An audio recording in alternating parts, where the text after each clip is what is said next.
So I'm just walking up now to the first element of the World Horse Welfare Quarry. We've got 4 elements around the quarry this year. Normally Hugh would put just 2 elements through and it would be a direct route, but this year we've got to do a complete circle, and this is the first element, which is a very big log. It's the 3rd fence on the course. We've had 2 relatively straightforward fences, the first fence in the arena and then a nice brush to get going. So this is your first serious question on the course. It is a big log, it's got a very big drop to it, and without wasting time, it's important to get into a good rhythm early on the course.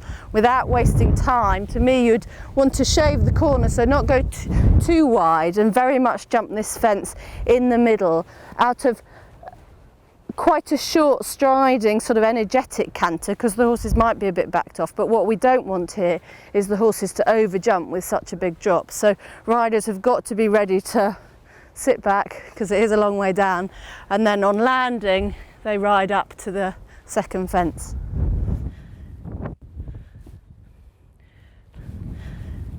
So it just shows where I'm stood, the degree of the drop. It is quite a serious drop here, and like I was saying, it's important that the horses don't over jump here, and then you've got to slip your reins maybe a little bit, lean back with the drop, and then be quick to pick up your knitting to make your approach to the next element. So the approach to fence 4, so we've got up this incline to quite a large log pile, which is very, very inviting, so I think it's a good chance to get forward and positive, and you can sort of push on up the slope. But what you have got to remember is fence 5 that comes up very quickly, so they are related. So often coming up a slope, horses can often throw quite a big jump, which might actually help, because that would hopefully slow the jump down a little bit. But riders have got to be very quick thinking after they've jumped this, to be very quick to sit up and make a very balanced turn to their next fence 5, which is interesting. Immediately we've got to be very quick thinking to do a really balanced turn down to this tricky, interesting log, which I think it's interesting. I think it's quite daunting looking, but I personally think where Hugh's being clever is to me it's almost a fence you've got to hunt over. As in, when I say that, is that you've got to really think as a rider of your balance and actually let the horses look after themselves here, because I think it's important you don't get in front of them down the slope, and you've just got to stay behind them and in balance and let the horses work out their own footwork down the slope to pop the log at the bottom. Definitely speed is out the window here. I think you've got to just give them time to work out their footwork to pop the log at the bottom, and then as soon as you land, lots of impulsion to go up the slope and over fence 6. Always fences built on a sharp incline, you can never really see your stride, so again it's letting the horses work it out, we put them in balance and ride on up to the log coming out. So having jumped fence 5, the horses have worked out their footwork, the riders have got to be quick to get the impulsion back to come up this steep slope to a big log on the top, fence 6, which is the last fence in the World Horse Welfare Quarry. So it's very unusual for me coming to badminton in this context. I feel sort of really dying to ride here again, and hopefully next year I will, but this year the young horses aren't quite ready. So I'm going to be at badminton with my trustee's hat on, having been a trustee for World Horse Welfare for the last couple of years, which is a charity I'm passionate about, like I feel anyone involved with horses should be very much involved with, and I think it's great that they are the charity of the year this year at badminton. The work that World Horse Welfare does just in England, I think, well, in England there's really no reason for ignorance in England. I think, there's so many people involved with horses, and it's completely unnecessary. Any cruelty in this country at all is a no-no, whereas the work that World Horse Welfare do in other countries. It's very different because it's more about educating in countries like Africa where it is people's livelihood, that they depend on the horses to make a living. And really with them it's not so much a cruelty issue, it's more that they don't have the money and they don't have the knowledge, and I think that's where World Horse Welfare does a fantastic job of sending teams of working parties out to these places and teaching the people out there, you know, that it does help to, you know, it will in the long run make more money for them to make sure that the equipment they use on their horses, the saddlery fits correctly so you don't get sores, likewise with the shoeing. So it's more an education program. So I think it's very different, the work they do over there. And likewise, I mean, I've seen this awful footage of these horses that go for meet in southern Europe and that are transported, you know, live, and I mean the footage is just horrendous, and you see it and you sort of instantly just, I mean, it is a disgrace. So how can people get involved, or how can people help? Stand 99 at Badminton this year. Go along, there's a great team of workers there on the World Horse Welfare stand, and anything from donations or just questions you want to ask, but your support is really crucial.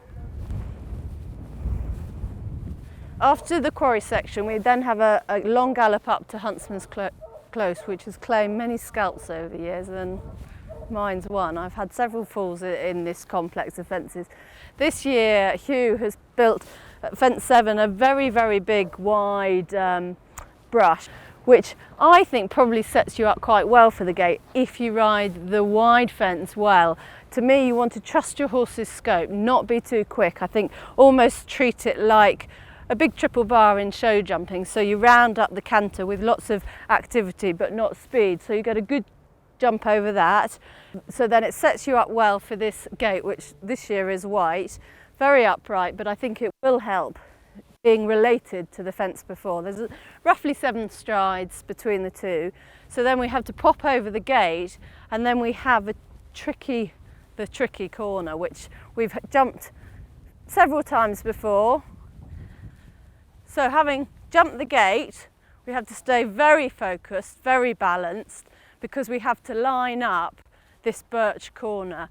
Slightly different this year from before, because where we approached it before, we had a log pile a little bit further over, so the corner was a bit blinder. So you've got a little bit longer to get onto your line, but boy, do you have to keep your horse on that line, because it's a real corner for having an easy run out. And I, for one, have had a tumble here doing just that. So you've got this big wide corner that you really have to trust your horse at, keep him on that line.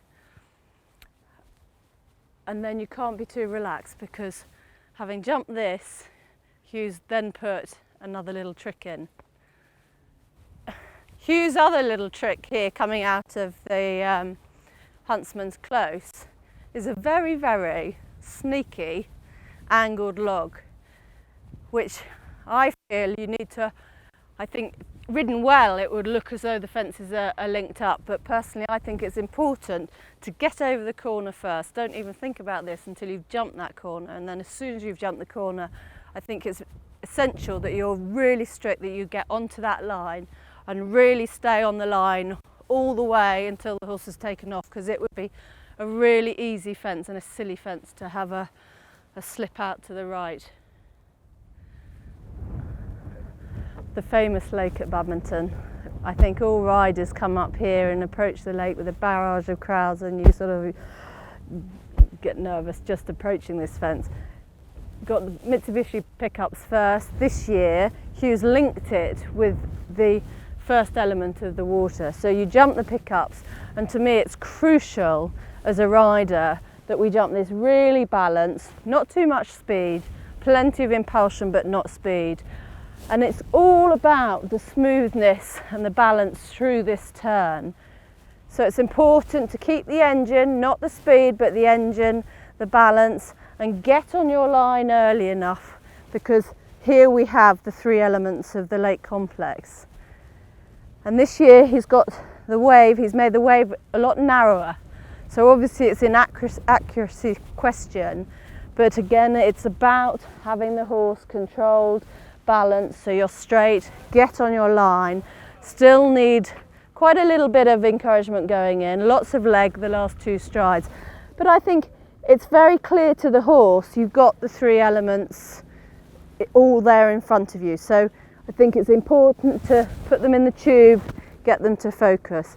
Big drop in, so sit back, always a big drop in at badminton. And then 3 strides to your narrow middle element and 3 strides exiting out over the brush. Of course, you've got the alternative.